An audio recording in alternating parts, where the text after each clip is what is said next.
Melinda Gates Foundation is continuing its global push to support its so-called government-backed digital ID programs, and this time setting its sight on Kenya, where it will advise the government on that country's Maisha Namba digital ID initiative that is currently under development. So, according to a Kenyan news agency, Gates' role is assisting the Kenyan government in its development, and the rollout of Maisha Namba was announced after a recent series of the closed-door meetings with Kenyan President William Ruto. According to Biometric Update, Maisha Namba is supposedly expected to address different challenges, such as identifying and authenticating citizens, safeguarding primary registration documents such as birth certificates and national identity cards, and improving the management of the social programs and government operations. The project has been met with skepticism in some parts of the country. Rights groups have also been expressing concern over the possibility of discrimination and the erosion of privacy. But listen, I just told you in a very nice way.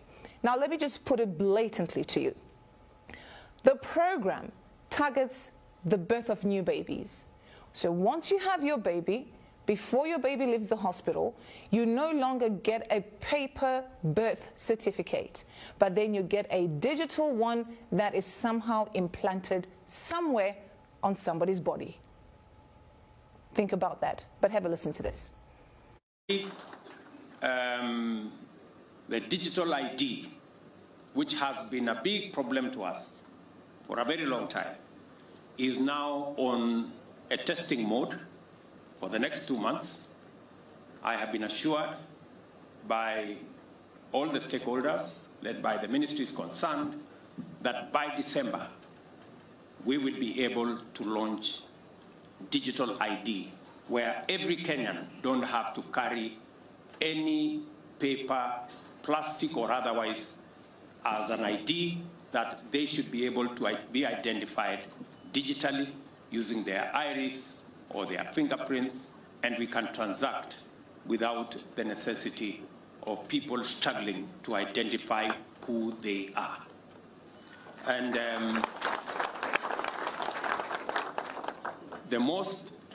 the proudest part of it is that we don't have to spend the billions that we have spent on all the other manenos, as all of you know. We're taking things that are, genetically modified organisms, and we're injecting them in little kids' arms. We just shoot them right into the vein.